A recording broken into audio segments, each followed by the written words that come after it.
Karena otomatis istri Nabi itu adalah dijamin surga. Siapa yang nggak pengen jadi istri Nabi di surga nanti punya rumah, satu rumah dengan Nabi, kan keren banget. Kita bisa jadi tetangga Nabi aja di surga udah keren banget, apalagi serumah dengan Nabi. Semua cewek juga pengen jadi istri Nabi, termasuk Zainab, dan itu hal yang wajar. Pas Nabi datang ke rumah Zainab, Zainab udah kegeeran. Nabi bilang kepada keluarga Zainab, saya ingin melamar Zainab. Zainab udah bahagia. Untuk Zaid, untuk Zaid, bukan untuk Rasulullah. Zaid, siapa Zaid? Anak angkatnya Nabi Muhammad SAW, bekas budak. Mirip-mirip dengan Julaibib. Julaibib itu edisi Madinah, Zaid itu edisi Mekah. Ada dua cowok jomblo yang sama-sama pernah diuji dengan masalah jodoh. Zaid edisi Makkiyah, Julaibib edisi Madaniyah. Dua-duanya jomblo. Dua-duanya orang biasa, gak punya daya tarik. Followersnya gak ada, 0. Bukan selebgram sama sekali. Kata Rasulullah, aku melamar Zainab untuk putraku Zaid bin Harithah, anak angkatnya Nabi.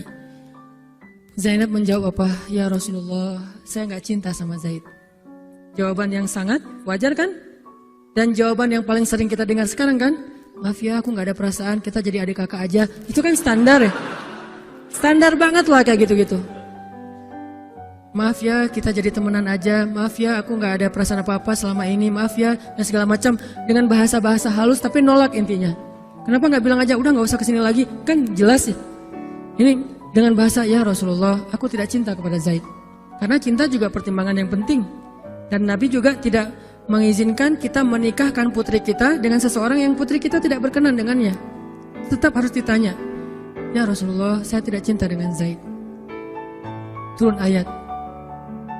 Katakan kepada orang-orang yang beriman, laki-laki dan perempuan, kalau Allah sudah memerintahkan sesuatu, tidak ada kalimat yang keluar dari lisan mereka kecuali sami'na wa ata'na. Nabi bacakan ayat ini kepada Zainab. Zainab mendengar, ya Rasulullah, Allah yang menyuruh ini. Ya kata Rasulullah, sami'na wa ata'na. Kebayang gak tuh? Efek dari apa? La ilaha illallah.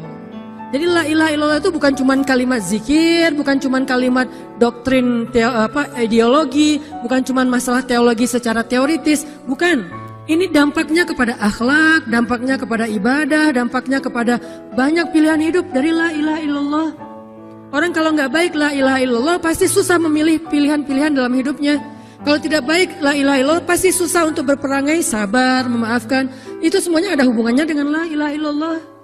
Sama kayak Abu Bakar, ketika dia sakit hati kepada orang yang memfitnah anaknya, dia cari tahu siapa orang yang pertama menyebar hoax tentang Aisyah. Ketahuan, dilaporin, diperkarakan sama Abu Bakar. Tiba-tiba turun ayat dari Allah, janganlah orang yang memiliki kelebihan harta di antara kalian bersumpah untuk tidak lagi membantu saudaranya gara-gara sakit hati. Hendaklah dia berlapang dada dan memaafkan. Itu perintah Allah, berlapang dada dan memaafkan. Terus konsekuensinya apa? Balasan janji Allah apa? Ala tuhibbuna ayyaghfirallahu lakum? Tidakkah kamu suka jika Allah memaafkan juga kesalahan-kesalahan kamu? Jadi deal-dealannya dengan Allah, bukan dengan makhluk. Enak aja saya maafin dia, untung di dia, rugi di saya. Enggak. Kalau kita transaksinya dengan makhluk, kita rugi. Tapi kalau kita transaksinya dengan Allah, kita untung. Libatkan Allah dalam urusan kita. Dan ini gak mungkin kita lakukan kalau gak baik la ilaha illallahnya. Allah nawarin kepada Abu Bakar, ala tuhibbuna ayyaghfirallahu lakum? Tadinya Abu Bakar kesel banget sama tuh cowok.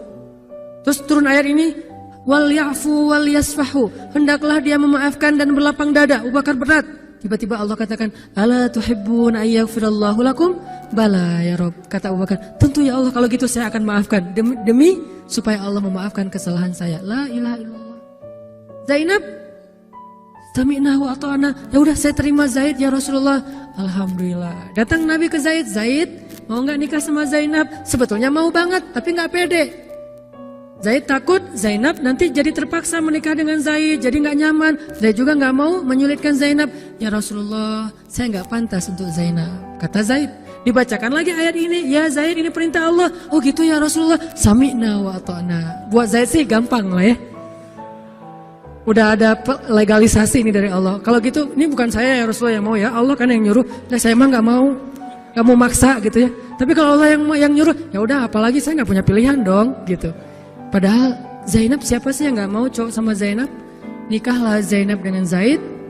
Dan yang menjadi semacam khutbah nikahnya adalah Rasulullah Sallallahu Alaihi Wasallam. Kebayang nggak Zainab tuh punya hati ke Rasul, tapi Rasul yang mengkhutbahi nikah Zainab dengan orang yang Zainab nggak cintai. Kebayang nggak perasaan Zainab tuh? Ketika akad nikah, Nabi jadi saksi. Saya terima kata Zaid nikahnya Zainab binti Jahsy dan segala macam. Zainab, kebayang nggak ada Nabi di situ? Lalu setelah selesai akad nikah ditanya kepada Nabi, sah ya Rasulullah? Sah. Dan Nabi juga nggak mau mempersulit. Nggak sah. Kenapa? Harusnya sama saya. Enggak.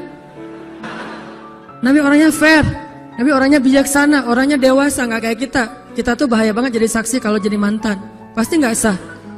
Dan Nabi nggak gitu. Sah langsung di kali pertama. Kebayang Nabi memberi nasihat kepada Zainab, nasihat kepada Zaid. Zainab, aduh kenapa bukan Nabi, kenapa Zaid? Tapi apa? La ilaha illallah. Allah nggak nyuruh sesuatu kecuali ada kebaikan di dalamnya. Percaya banget.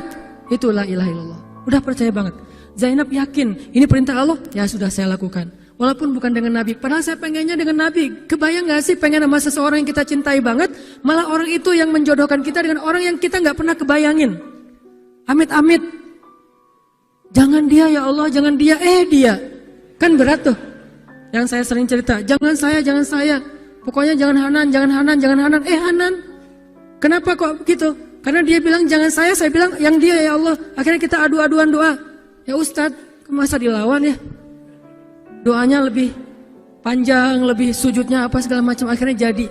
Gak kebayang tuh buat Zainab. Kalau Zaid sih mungkin kebayang lah ya.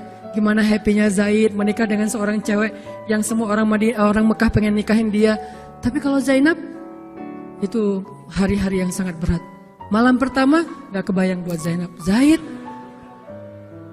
Begitu Zaid datang, Assalamualaikum Zainab. Gimana tuh? Ini kalau kita lihat dari angle manusia ya, karena Zainab juga manusia.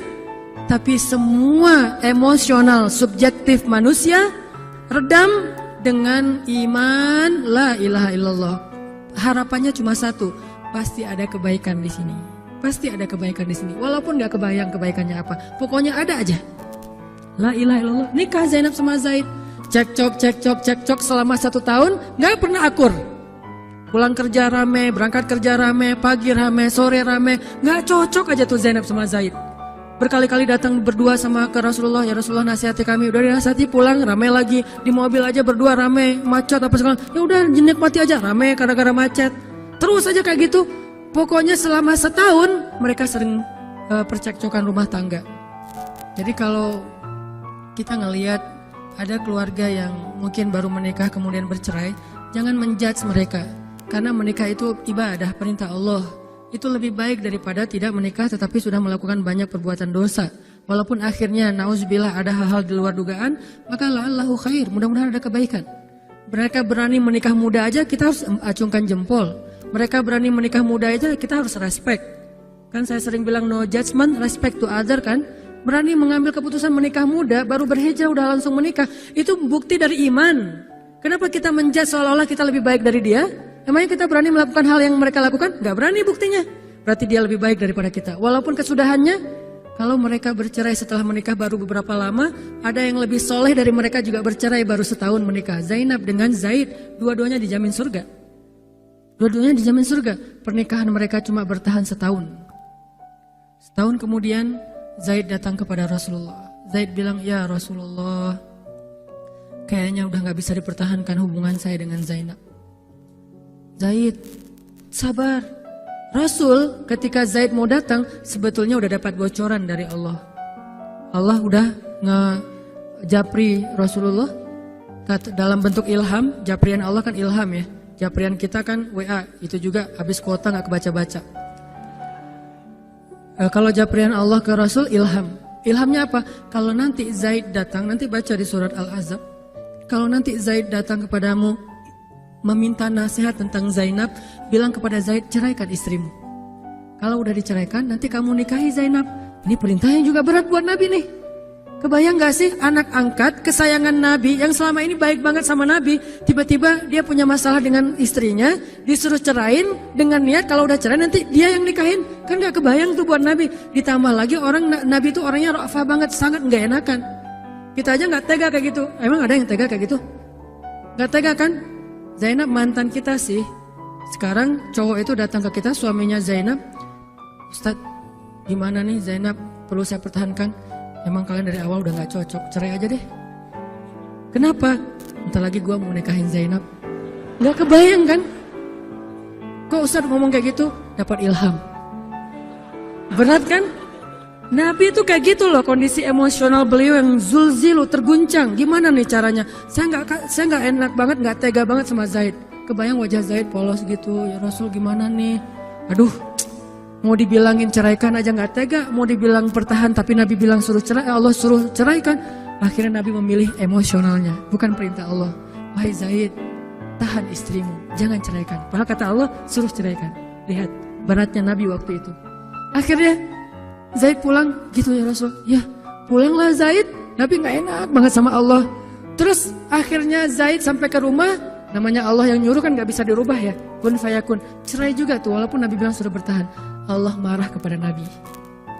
Kata Allah, kamu merasa gak enak kepada manusia, tapi kamu merasa enak kepada saya? Diadu oleh Allah tuh coba, emosional. Nabi langsung sujud, ya Allah ampuni saya benar-benar, saya tahu saya gak enak sama Allah, tapi juga saya gak tega sama Zaid. Kebayang gak sih ya Allah wajah Zaid yang polos kayak gitu, disuruh cerain terus saya nikahin istrinya. Gimana perasaan Zaid? Wahai Muhammad, kamu merasa gak enak kepada manusia, tapi enak kepada saya Muhammad. Astagfirullah ya Allah, minta ampun Nabi semalaman.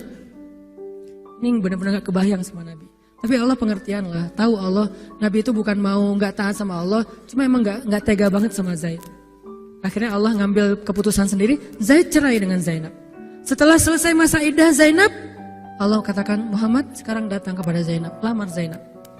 Dengan berat hati Nabi tok pelan gitu, berharap gak dibukain pintu. Langsung udah ditunggu ternyata sama Zainab.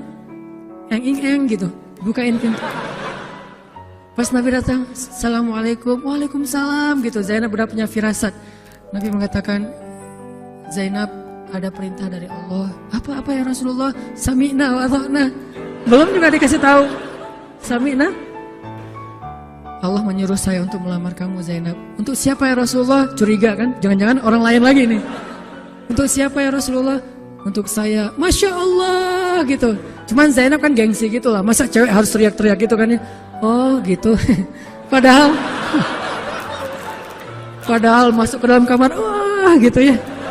Gigit jari apa, gaya-gaya cewek lah ya. Oh gitu, ntar ya saya pikir-pikir dulu. Saya istiqoroh dulu, Nabi diistiqorohin. Udah diterima, sami'na wa ata'na. Dan inilah khair, kebaikan yang diharapkan oleh Zainab. Walaupun gak pernah terbayang, gak mungkin dong Zainab berpikir akan cerai setelah setahun kan. Tapi dia hanya yakin Allah tuh gak mungkin nyuruh sesuatu yang gak ada kebaikannya buat kita. Gak mungkin, mustahil. Karena Allah gak pernah zalim kepada hambanya. Kenapa Allah kok muter-muter dulu kayak gitu? Allah pengen lihat Zainab itu menikahi Muhammad karena Allah atau karena dirinya sendiri. Kalau karena Allah, coba yang selain Muhammad berani gak? Ternyata berani. Karena itu dia menjadi layak untuk Muhammad. Kalau dia gak menerima Zaid, mungkin Zainab tidak akan pernah jadi istri Nabi karena tidak layak. La'allahu khair. Ini buah dari La ilaha illallah. Begitu juga yang masih culun-culun, yang mungkin badannya belum kebentuk, yang jerawatan misalnya kayak gitu, tiba-tiba memimpin pasukan militer yang jumlahnya ribuan, yang barisan pertamanya kibarus sahabah, sahabat-sahabat senior, as-sabiqun al-awwalun minal muhajirin wal ansar. Termasuk siapa di dalamnya? Abu Bakar dan Umar. Kebayang nggak tuh? Memimpin pasukan yang di belakangnya itu Abu Bakar dan Umar. Maju, Abu Bakar dan Umar, ya, maju. Usama, kebayang Usama yang nyuruh. Abu Bakar, segaya. Umar maju. Zaid, anaknya Zaid. Tapi tidak ada yang bisa membantah. Kenapa? Itu wasiat Nabi sebelum wafat. Aku perintahkan kalian untuk dipimpin oleh Usamah bin Zaid karena dia adalah anak muda yang luar biasa. Itu hadiah Allah untuk Zaid karena dulu mau menikahi Zainab walaupun hatinya sebetulnya tidak mau. La'allahu khair, la ilaha illallah. Masing-masing dikasih kebaikan dengan cara-cara yang berbeda.